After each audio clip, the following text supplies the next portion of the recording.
Bon, du coup, ce matin avec Luc, on a désherbé les massifs qu'il y a derrière la maison et on a débroussaillé pas mal d'herbes aussi hautes qu'il y avait derrière. Il était temps parce qu'on n'y a pas touché en fait depuis l'année dernière, donc là ça avait vraiment bien poussé avec le printemps. Du coup, j'ai replanté toutes les herbes aromatiques que j'avais et qui avaient germé en fait, même s'il n'y a pas énormément de feuilles. J'ai quand même replanté parce que je pense que ça manquait de place déjà dans les godets parce qu'il y avait déjà des grandes racines. On verra bien ce que ça donne et j'en ai encore d'autres à replanter plus tard parce que ça n'a pas encore germé. Donc là-bas j'ai mis le persil, là j'ai du basilic grec, j'en ai qu'un d'ailleurs, basilic génovese j'en ai 3 et basilic dark il y en a 3 aussi.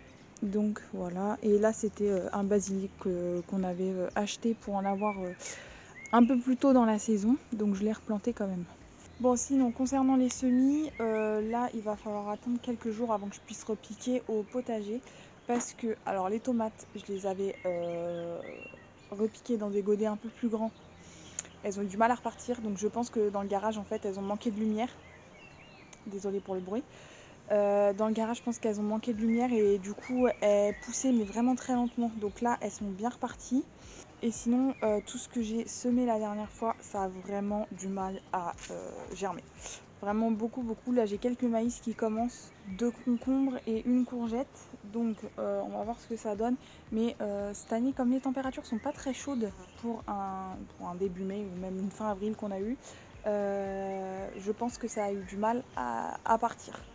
Donc, on va attendre un petit peu, mais bon, ça devrait finir par le faire. Donc voilà, j'ai tout mis ici pour que ce soit un peu plus ensoleillé. Donc tout ça, j'attends que ça germe. Du coup, là, j'ai repiqué tous les choux dans des godets un peu plus grands. Je ne sais pas encore quand est-ce que je vais les mettre au potager. Donc là, on a les épinards qu'on va aller replanter parce qu'ils ont bien germé, bien poussé. Là, on a quelques fenouils. Là, des brocolis, des betteraves et des salades que j'ai repiquées comme ça parce que j'avais plus de place. En pleine terre, je savais plus trop où les mettre. Donc pour l'instant, elles vont rester comme ça. Elles pourront encore se développer un peu plus. Le céleri, alors je vous avais dit que le céleri c'est hyper long et effectivement c'est très très long. Mais là ça commence à faire quelques feuilles. Donc je vais pouvoir repiquer je pense certains plants dans des... Alors je sais pas trop en fait dans quoi je vais repiquer. Est-ce que je mets dans des alvéoles peut-être? Je sais pas encore. Ou alors je vais mettre plusieurs plants dans un seul pot. On va voir ce que je fais. Je pense que je vais encore laisser une petite semaine comme ça. Et là du coup on a tous les haricots qui ont bien poussé là, ça fait les premières feuilles et tout, je suis trop contente. Pareil, d'ici quelques jours, on va pouvoir les remettre au potager, je pense. Donc concernant les animaux, alors, je sais plus si je vous avais dit, il me semble que oui, on a une poule qui s'est mise à couver, donc notre petite poule soie, et du coup je lui ai mis quelques œufs. Il y a du vent, quelques œufs qu'il y avait, mais en fait c'est des vieux œufs parce que je voulais qu'elle se mette à couver. Donc pendant une semaine, je lui ai laissé tous les œufs qu'elle faisait. Je me suis dit, elle va peut-être se décider et tout machin. Donc elle s'est pas décidée, ce qui fait qu'à un moment donné, j'ai enlevé tous les œufs, je les ai cassés et je les ai laissés manger les œufs. Parce que comme je les avais pas datés, puis que c'était des semaines, enfin une semaine où il avait gelé, je voulais pas avoir des œufs qui sont pas bons à la consommation. Donc je leur ai cassé, je leur ai laissé. 2 jours après, madame s'est décidée à se mettre à couver. Donc je lui ai mis des œufs qu'on avait, mais c'était des œufs assez anciens. Il n'y en avait que un de récent et tout le reste était assez vieux, de plus de 15 jours. Donc j'ai dit pas terrible, mais on va quand même tenter. Et ce matin, donc j'avais bien compté, j'avais compté au 8. Ce matin, on est le 8. J'ai vu qu'il y avait un œuf qui était cassé. Donc je l'ai laissé, puisque s'il est cassé, c'est qu'il y a un poussin qui essaye de sortir. J'ai pris les 3 autres œufs, puisqu'il n'y en avait que 4. Je les ai mirés, il y en a un qui était clair, donc je lui ai enlevé tout de suite. Et les 2 autres, il y en a un où le poussin avait percé la poche d'air dans la coquille, et l'autre où ça bougeait pas, mais ça avait l'air plein. Donc je lui ai laissé ces 2-là. Donc il y en a un qui est déjà sorti, et un autre, du coup un deuxième qui a percé la coquille. Donc on attend. Celui qui est sorti est tout gris. Mais bon, je vais pas pouvoir vous le montrer parce qu'il faudrait que j'embête encore la poule et ça m'embête. Ah si, peut-être je vais pouvoir vous le montrer. Attendez. Juste dans le coin, on voit une petite tête grise. Le long du poulailler. Oh, il est trop mignon. Donc là, il est en train de sécher encore. Hein. Attendez, parce qu'avec une main pour tenir la toiture du poulailler, c'est pas évident. Juste, hop, juste là. Voilà. Donc là, on attend les autres petits poussins.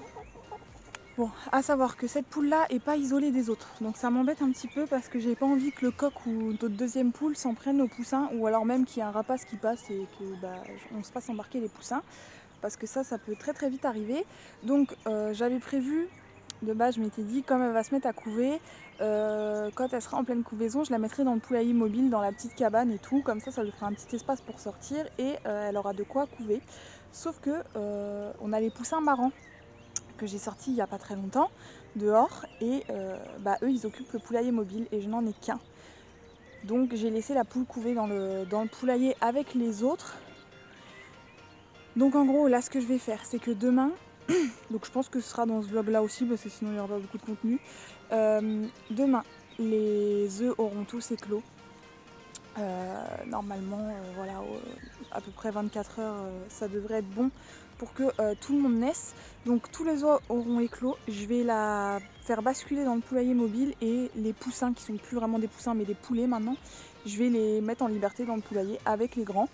Voilà, en gros c'est ça, je vais switcher les deux et comme ça la poule sera tranquille avec ses petits poussins et pas de risque de prédateurs aériens on va dire. Et juste pour vous montrer, donc tous les jours, hop, je déplace le poulailler mobile. Donc là, il est tout là-bas. Donc on voit hein, où ils sont passés. Et les herbes étaient hautes comme ça. Hein. Et tous les jours, ils mangent tout. Ils mangent tout et le reste est piétiné. Donc au moins, je suis tranquille. Et après, je pourrais passer la tondeuse ou même les poules qui sont encore là pourront... qui sont là et là, pourront venir gratter par-dessus. Parce que quand les herbes sont trop hautes, les poules veulent pas venir. Donc voilà, on est hyper content d'avoir des poussins et franchement si les 3 naissent, enfin même 2 qui naissent déjà, on aura plus de réussite que dans la couveuse donc voilà.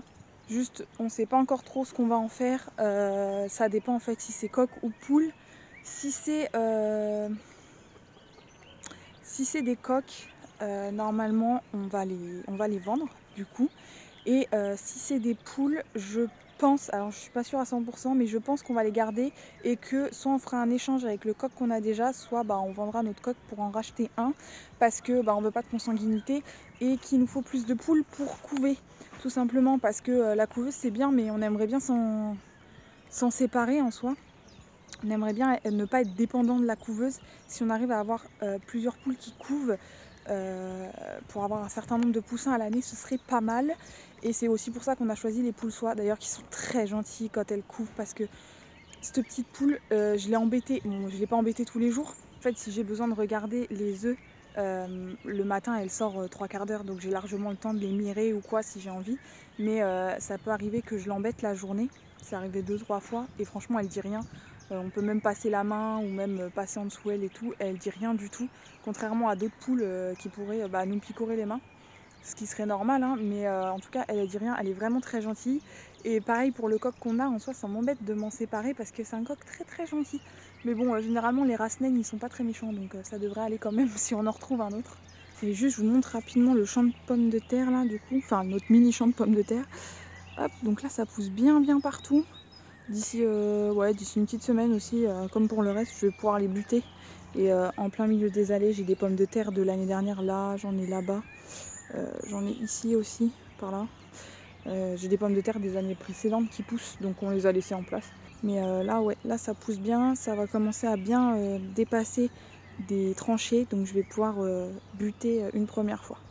On a les premières fraises aussi qui arrivent, c'est pour ça que la dernière fois on a désherbé. Enfin, on fait pas ça minutieusement, parce que vous voyez il en reste encore, mais le plus gros en tout cas. Et on a des belles fraises qui arrivent, donc là on est hyper content cette année, on va en avoir quand même quelques-unes. Normalement, si elles se font pas manger. Et je sais qu'il y a une personne qui me demande souvent des nouvelles des cochons d'Inde et de quand est-ce qu'on va faire l'enclos, etc. L'enclos, on va le faire, mais vraiment, c'est pas une priorité du tout. Tout simplement parce qu'il y a déjà l'enclos des lapins à faire en priorité. Parce que eux sont encore dans la maison et il faut qu'on les mette dehors. Et ensuite, parce que voilà, il y a d'autres trucs à faire en priorité comme l'enclos de la chèvre, parce que la chèvre, vous savez que Yoko il est accroché au piquet et nous on voudrait lui faire une clôture électrique. Donc du coup il y a ça en priorité à faire avant de faire leur enclos à eux. Bon, du coup là je vais planter les épinards, enfin je vais repiquer les épinards dans cette zone là où on a fait les carottes un petit peu plus haut la dernière fois. qui sont en train de pousser doucement d'ailleurs, mais qui poussent. Et je les mets là pour la simple et bonne raison que le matin, il y a pas mal d'ombre ici. Avec le chêne qui reprend ses feuilles, finalement, il y a plus d'ombre que ce qu'on pensait encore. Et je me dis qu'ils seront pas mal. C'est quand même une plante qui aime pas trop le soleil direct.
Bon alors, voilà ce que ça donne, ça fait une bonne ligne, on verra en fonction de comment ça pousse si la prochaine fois il faut que je les espace un petit peu plus ou pas. Bon du coup là ce que je vais faire c'est que je vais aller ressemer des épinards, je vais pas vous filmer parce que j'ai plus du tout de batterie, les deux batteries sont vides, j'espère d'ailleurs pouvoir finir ça. Les deux batteries sont vides et du coup bah voilà, je peux pas vous filmer la suite. Je vais les recharger pour demain pour faire tout ce qu'il y a à faire avec les poussins. Donc voilà, moi je vous retrouve demain et pour vous dans une seconde.